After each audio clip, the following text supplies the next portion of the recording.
নমস্কার। অবশেষে জয় Bangla pension schemes অর্থাৎ বৃদ্ধ ভাতা বা বয়স্ক ভাতার ফর্ম কিন্তু পাবলিশড হয়ে গেল। ঠিক আছে, তো এই ফর্মটা আপনারা কিভাবে ফিল করবেন এবং এই ফর্মটা আপনাদের কোথায় জমা করতে হবে আর এই ফর্মের সাথে কোন কোন ডকুমেন্টসগুলো আপনাদের অ্যাটাচ করতে হবে সমস্ত বিষয়গুলো নিয়ে কিন্তু পর স্টেপ বাই স্টেপ আলোচনা করব। আর এই ফর্মটা তোমরা কীভাবে একদম সম্পূর্ণ নির্ভুলভাবে ফিল করতে পারবে সেটাও কিন্তু স্টেপ বাই স্টেপ আমি দেখাবো। তো ভিডিওটি একদম স্কিপ করবে না, প্রথম থেকে শেষ পর্যন্ত দেখো। আর চ্যানেলে নতুন হয়ে থাকলে অবশ্যই এখনই চ্যানেলটিকে সাবস্ক্রাইব করে রাখো এবং সাথে সাথে জানিয়ে রাখি এই ফর্মগুলো আপনারা কিন্তু পেয়ে যাবেন আপনাদের নিয়ারেস্টে যে বিডিও অফিস রয়েছে বা জেলা পরিষদের অফিস রয়েছে, সেখান থেকে কিন্তু এই ফর্মগুলো আপনারা সংগ্রহ করতে পারবেন এবং সেই লোকেশনে কিন্তু আপনারা জমা করতে পারবেন। তো এইভাবে কিন্তু জনকল্যাণ শিবির কিন্তু বসছে আপনার বাড়ির কাছাকাছি। অবশ্যই একটু পঞ্চায়েতে আপনারা খোঁজখবর নিয়ে দেখবেন কোথায় বসছে জনকল্যাণ শিবির। ঠিক আছে, সেই আপডেটটা নিয়ে আপনারা কিন্তু সেই লোকেশনের থেকে ফর্মটা কালেক্ট করে সেখানে কিন্তু জমা করতে পারবেন। তো ভিডিওটি প্রথম থেকে শেষ পর্যন্ত দেখতে থাকুন, আমি সমস্তটা স্টেপ বাই স্টেপ দেখে দিচ্ছি কীভাবে আপনারা এই ফর্মটা ফিল করবেন। তো দেখুন, বলা হচ্ছে government of West Bengal Joy Bangla pension schemes application form. আর এই ফর্মটা কিন্তু আপনাদের ফিল করতে হবে সম্পূর্ণ ক্যাপিটাল লেটার অর্থাৎ বড় অক্ষরে কিন্তু আপনাদের ফিল করতে হবে। এবং ডান দিকে দেখুন এখানে বলা হচ্ছে এটা রিসেন্ট পাসপোর্ট সাইজের ফটো আপনাদের কিন্তু অ্যাটাচ করতে হবে এবং যে ছবিটা থাকবে বা ফটোটা থাকবে ফটোর উপর দিয়ে কিন্তু আপনাদের সেলফ অ্যাটেস্টেড অর্থাৎ এখানে কিন্তু আপনাদের নিজেদের সই কিন্তু করে দিতে হবে ফটোর উপর দিয়ে। ওকে, তো দেখুন পরবর্তী বলা হচ্ছে application for please checks only on box অর্থাৎ এখানে যে বক্সটা রয়েছে এর মধ্যে আপনাদের ক্লিক করতে হবে হচ্ছে আপনারা কি এসসি না এসটি আপনারা কি আছেন অবশ্যই সেটা কিন্তু এই যে ডান দিকের যে বক্সটা রয়েছে এই বক্সের মধ্যে কিন্তু ক্লিক করতে হবে। ঠিক আছে, আপনারা যদি এসসি যদি হয়ে থাকেন তাহলে প্রথমটায় টিক মার্ক করবেন, যদি এসটি হয়ে থাকেন তাহলে দ্বিতীয়টাই টিক মার্ক করবেন। ঠিক আছে, যে কোনো একটিতে আপনাদের কিন্তু টিক মার্ক করতে হবে। পরবর্তী বলছে পার্সোনাল ডিটেলস। পার্সোনাল ডিটেলসের মধ্যে আপনারা কি বলছি দেখুন, বলা হচ্ছে বেনিফিশিয়ারি নেম অর্থাৎ এখানে যে আবেদন করছে তার নামটা কিন্তু এখানে হবে অর্থাৎ যিনি এখানে আবেদন করছেন তার নামটা কিন্তু এখানে দিতে হবে বেনিফিশিয়ারি নেম। এখন জেন্ডার, যে এখানে আবেদন করছে তিনি কি পুরুষ না মহিলা, যদি মহিলা যদি হয়ে থাকে সেক্ষেত্রে এখানে ফিমেলের এই ঘরটাতে টিকমার্ক করতে হবে, যদি মেল হয়ে থাকে সেক্ষেত্রে এই এখানে মেলের পাশে যে বক্সটি রয়েছে বক্সে কিন্তু ক্লিক করতে হবে। তারপর হচ্ছে ডেট অফ বার্থ, এখানে ডে মান্থ ইয়ার হিসেবে কিন্তু এখানে ডেট অফ বার্থটা কিন্তু বসাতে হবে। তারপর হচ্ছে বয়স, দেখুন বলা হচ্ছে 1/1/2026 হিসেবে বয়সটা কত দাঁড়াচ্ছে, টোটাল বয়সটা কত এখন সেই বয়সটা কিন্তু এখানে লিখে দিতে হবে। পরবর্তী রয়েছে এখানে ফাদার নেমস অর্থাৎ বাবার নামটা কিন্তু এখানে লিখে দিতে হবে অর্থাৎ এখানে যে বেনিফিশিয়ারি রয়েছে তার বাবার নামটা কিন্তু এখানে দিতে হবে। তারপরে রয়েছে দেখুন এখানে বলা হচ্ছে মায়ের নাম অর্থাৎ মাদার নেমস, মায়ের নামটা এখানে দেবেন। তারপর হচ্ছে কাস্ট অর্থাৎ এসসি না এসটি কোনটি অর্থাৎ সেই ঘরটাতে কিন্তু টিকমার্ক করে দিতে হবে। ওকে, রিলিজিয়ান অর্থাৎ এখানে আপনারা কোনটি, আপনারা হিন্দু মুসলিম খ্রিস্টান জৈন কি আছো সেটা কিন্তু অবশ্যই এখানে আপনারা লিখে দেবেন সেটি।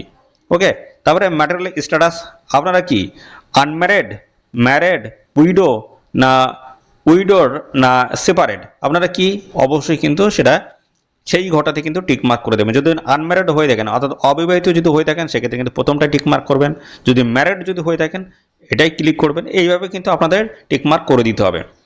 এর পরবর্তী হচ্ছে স্পাউস নেম ইফ অ্যাপ্লিকেবল, এটা আপনারা ফিল করতেও পারেন নাও করতে পারেন অর্থাৎ এখানে বলা হচ্ছে স্পাউস নেম অর্থাৎ মনে করেন এখানে যে আবেদন করছে একজন পুরুষ ক্যান্ডিডেট তাহলে সেক্ষেত্রে তার ওয়াইফের নামটা কিন্তু এখানে দিতে হবে। তো এখানে কোনো মহিলা ক্যান্ডিডেট যদি আবেদন করে তাহলে সেক্ষেত্রে তার স্বামীর নাম কিন্তু এই ঘরটাতে বসাতে হবে।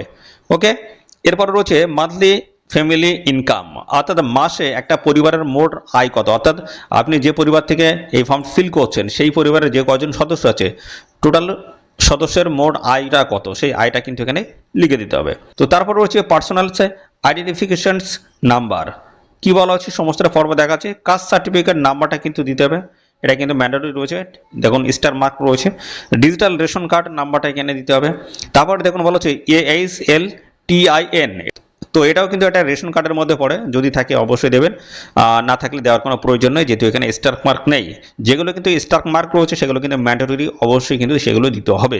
দেখুন এখানে আধার কার্ড রয়েছে, আধার কার্ডে কিন্তু স্টার মার্ক রয়েছে, আধার কার্ড নাম্বারটা কিন্তু এখানে বসিয়ে দেবেন। তারপরে এপিক অর্থাৎ ভোটার কার্ড নাম্বার যেটা রয়েছে সেই নাম্বারটা এখানে বসিয়ে দেবেন। পরবর্তী রয়েছে CAA অ্যাপ্লিকেশন স্ট্যাটাস, তো এখানে আপনাদের কোন পর্যায়ে আছে সেটা কিন্তু এখানে জানাতে হবে। বলা হচ্ছে applied if yes application number, অর্থাৎ এখানে বলা হচ্ছে আমি অ্যাপ্লাই করেছি, ঠিক আছে অ্যাপ্লাই করেছি, যদি করে থাকেন সেক্ষেত্রে তার অ্যাপ্লিকেশন নাম্বারটা দিতে হবে। আর যদি ইস্যু দেখায় তো তার কিন্তু সার্টিফিকেট নাম্বারটা কিন্তু এখানে দিতে হবে।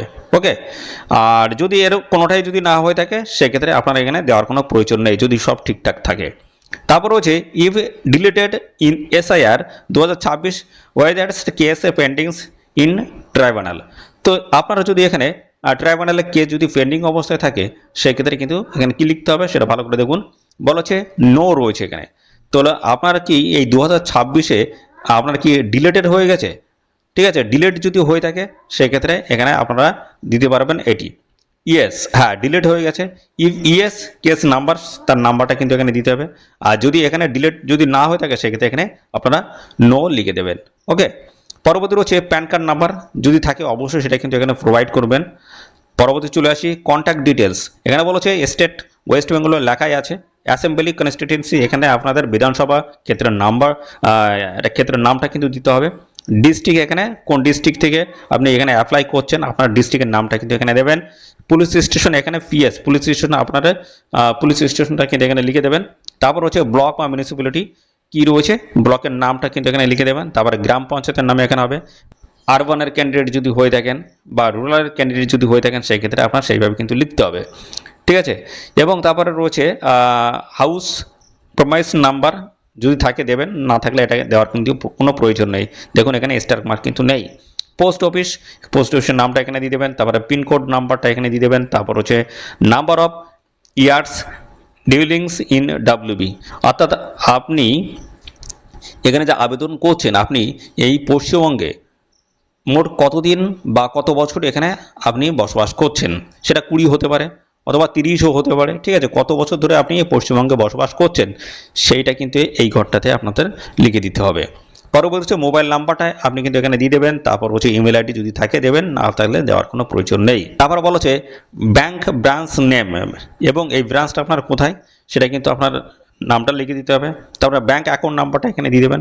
তারপর রয়েছে দেখুন এখানে যে অ্যাকাউন্ট নাম্বারটা দেবেন সেটা কিন্তু আধার লিঙ্ক ব্যাংক অ্যাকাউন্ট কিন্তু হতে হবে, সেটা কিন্তু ডিবিটির মাধ্যমে কিন্তু এই টাকাটা প্রোভাইড করা হবে।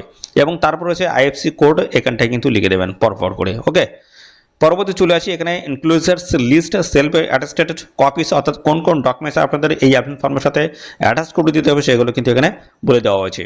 এবং যেগুলো যেগুলো দিচ্ছেন অবশ্যই সেই ঘটাতে কিন্তু টিক মার্ক করে দেবেন। দেখুন এখানে বলা হচ্ছে প্লিজ চেকস এর অ্যাপ্রোপ্রিয়েট বক্স, এই যেখানে যেটা দিচ্ছেন এখানে টিক মার্ক করে দেবেন।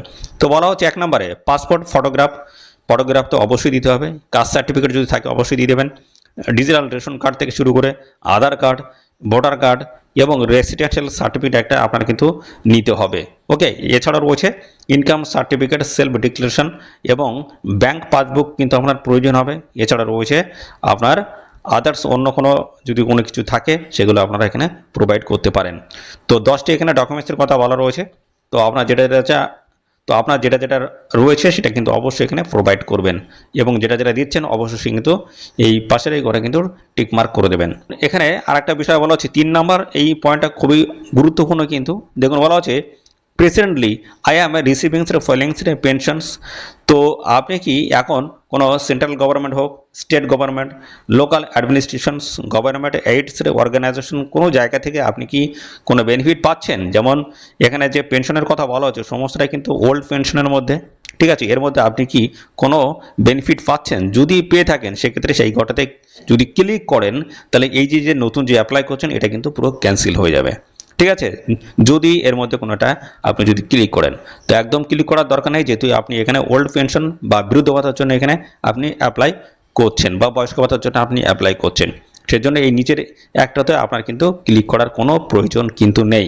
ওকে, এর পরবর্তী দেখুন এখানে আপনার কিন্তু ডেটটা এখানে দিয়ে দিতে হবে, এখানে সিগনেচার আপনার করতে হবে। ঠিক আছে, এটা করলে কিন্তু আপনার ফর্ম ফিল কিন্তু কমপ্লিট হয়ে যাবে। এবং পরবর্তী পর্যায়ে এখানে যেটা বলছে দেখুন এখানে বলা আছে ফর অফিস ইউজ অনলি, এই জায়গাটা কিন্তু অফিস ইউজ করবে। ঠিক আছে, আপনার এখানে লেখার কোনো প্রয়োজন নেই। ওকে, এই হচ্ছে ফর্ম ফিল আপ। তো এই ফর্ম ফিল আপে আপনাদের কোনো জায়গায় যদি বুঝতে অসুবিধা হয় অবশ্যই তার জন্য কিন্তু আপনাদের কমেন্ট করতে হবে। ঠিক আছে, আর এই ভিডিও যদি খুবই ইনফরমেটিভ যদি হয়ে থাকে তার জন্য এই ভিডিওটি আপনাদের প্রিয় যে সমস্ত বন্ধু বান্ধব আছেন তাদের মধ্যে এক্ষুনি বেশি পরিমাণে শেয়ার করে দেবেন। ওকে, আর এই ফর্মটা আপনারা কিন্তু পেয়ে যাবেন আপনাদের বাড়ির কাছাকাছি যে বিডিও অফিস রয়েছে, জেলা পরিষদের অফিস রয়েছে বা পঞ্চায়েতে একটু যোগাযোগ করবেন, সেখানে কিন্তু আপনারা এই ফর্মগুলো কিন্তু পেয়ে যাবেন। এবং এই ফর্মগুলো কিন্তু আপনাদের বাড়ির কাছাকাছি কিন্তু জনকল্যাণ শিবির বসছে। আজ থেকে কিন্তু এই শিবিরটা কিন্তু বসছে 15, 16 এবং 17 এই 3 দিন ধরে। এই 3 দিন ধরে কিন্তু এই জনকল্যাণ শিবির কিন্তু বসবে আপনার বাড়ির কাছাকাছি, ঠিক আছে। তো সেই জনকল্যাণ শিবিরে কিন্তু মোট 55টি প্রকল্পের সমস্ত কাজগুলো কিন্তু আপনারা করাতে পারবেন। তো আপনার যেটা প্রয়োজন অবশ্যই সেই প্রকল্পেতে কিন্তু আপনি অ্যাপ্লাই করতে পারবেন। তো এক্ষুনি যোগাযোগ করুন আপনার নিকটস্থ যে পঞ্চায়েত রয়েছে বা বিডিও অফিস রয়েছে বা জেলা পরিষদ রয়েছে, আপনি যোগাযোগ করুন, এক্ষুনি কিন্তু জানতে পারবেন। আপনারা যদি আপনাদের বাড়ির কাছাকাছি কোথায় জনকল্যাণ শিবির বসছে সেটা যদি জানতে চান, তার জন্য এখনই কিন্তু কমেন্ট করতে হবে। আমি কিন্তু সমস্তটাই ফর কিন্তু দেখিয়ে দেবো। এর আগের ভিডিওতে কিন্তু আমি দেখিয়ে দিয়েছি।